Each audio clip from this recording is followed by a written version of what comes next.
आज से तकरीबन 4500 साल पहले इजिप्ट यानी कि मिस्र में एक ऐसा अजूबा तैयार किया जाता है जो कि आज भी लोगों को भौचक्का कर देता है।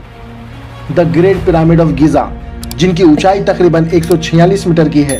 इतने भारी भरकम पत्थर इसे बनाने के लिए इस्तेमाल किए गए हैं कि इस पूरे पिरामिड का वजन तकरीबन 6 मिलियन टन बताया जाता है। अगर आप इसे आज के सबसे बड़ी बिल्डिंग यानी बुर्ज खलीफा से कंपेयर करोगे तो सिर्फ उसका वजन 5 लाख टन है। अब सवाल ये आता है कि इस पिरामिड को आखिर क्यों बनाया गया, क्या उद्देश्य था इसको बनाने के लिए और कैसे बनाया गया, जबकि उस वक्त ना कोई टेक्नोलॉजी थी और ना ही कोई ऐसे इंस्ट्रूमेंट जो कि इजीली उसको कंस्ट्रक्ट या बना सके। आज इस वीडियो के माध्यम से हम समझेंगे कि किस तरह से पिरामिड ऑफ गिजा को बनाया गया और इसके पीछे मुख्य उद्देश्य क्या था। लेकिन मैं उससे पहले चाहूंगा कि आप मेरे चैनल को लाइक करें, शेयर करें, सब्सक्राइब करें, ताकि मैं आपके लिए इसी तरह से इन्फॉर्मेटिव वीडियोस बनाता रहूं, लाता रहूं। अनुमान लगाया जाता है कि पिरामिड ऑफ गिजा को बनाया गया था साल 2560 BCE में। उस वक्त इजिप्ट पर जो राज कर रहा था उसका नाम था फेरो खुफू। इजिप्ट आज के अफ्रीकन कॉन्टिनेंट का एक देश है। द पिरामिड ऑफ गिजा जो कि नाइल यानी कि नील नदी के किनारे पर स्थित है। यहाँ सबसे बड़ा द ग्रेट पिरामिड ऑफ गिजा जो कि खुफू द्वारा बनाया गया था। उससे छोटा है पिरामिड ऑफ खाफरे जो कि सेकंड लार्जेस्ट पिरामिड कहा जाता है। इसे खुफू के बेटे खाफरे ने बनाया था।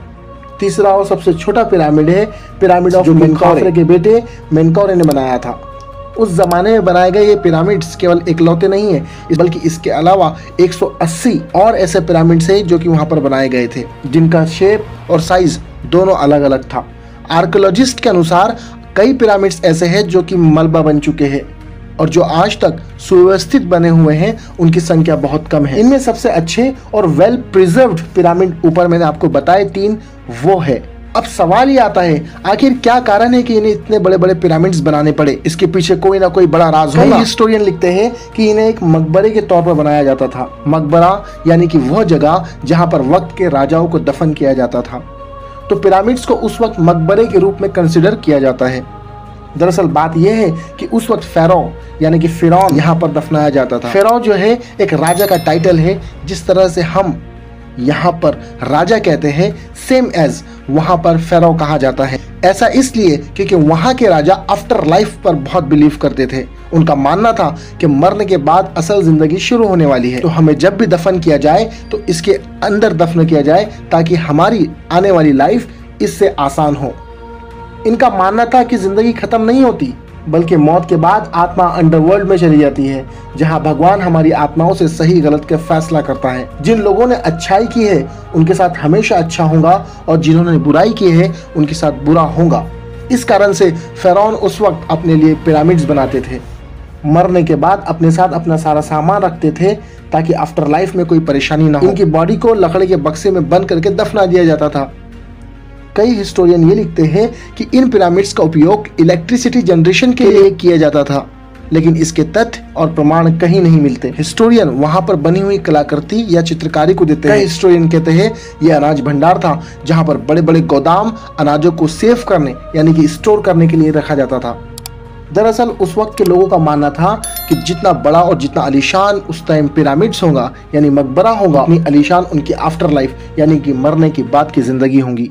अब सवाल आता है कि असल में इन पिरामिड्स को बनाया कैसे गया। उस वक्त के लोगों ने 147 मीटर की इतनी ऊंची इमारत कैसे खड़ी कर दी। ना उनके पास कोई टेक्नोलॉजी थी, ना ही कोई इंस्ट्रूमेंट और ना ही कोई चीज, और इतने बड़े बड़े पत्थरों को वो कैसे ऊपर चढ़ाते थे, आइए हम आगे और वीडियो में विस्तार में समझते हैं। इन पत्थरों को बहुत ही बेहतरीन तरीके से तराशा गया है। सवाल यह है कि उन्हें एक के ऊपर एक कैसे रखा जाता था, जबकि वहां पर कोई न साधन था ना ही कोई सोर्स, क्योंकि उस वक्त व्हील यानी कि पहिए का भी इस्तेमाल नहीं हुआ करता था। तकरीबन 20 से 30 हजार वर्कर मिलकर इस काम को 20 साल में कंप्लीट करते हैं। जो पत्थर इसमें इस्तेमाल किए गए हैं वो कहीं दूर से नहीं बल्कि आसपास के जंगल और नदियों से लाए गए। तांबे के सहारे से इन पत्थरों को काटा जाता था। कई सारे टूल्स जो कि इसके द्वारा बनाए गए हैं ये आप चित्र में देख सकते हैं। इन कई 100 वजनी टन पत्थरों को एक जगह से दूसरी जगह ले जाने के लिए एक राफ्ट का इस्तेमाल किया जाता था जो कि नदी पर तैरती थी। उसके बाद जब पत्थर पिरामिड के पास आ जाते थे तो उसे स्लेज के इस्तेमाल करते हुए इस पर एक मूव किया जाता था। जब बात आती थी कि अब पत्थर को एक के ऊपर एक कैसे रखेंगे, तो इस तरह एक रैम बनाया गया था उस वक्त है। तो इस तरह से उस वक्त इन स्लोप्स के ऊपर पत्थरों को धक्का मारने के लिए जगह जगह लकड़ी के डंडे गाड़ दिए गए। फिर उन्हें रस्सियों का इस्तेमाल कर डंडे और रस्सियों के सहारे पत्थरों को ऊपर खींचने के प्रयास किया, लेवल कंप्लीट करते चले गए। इस तरह से वर्कर पिरामिड का एक एक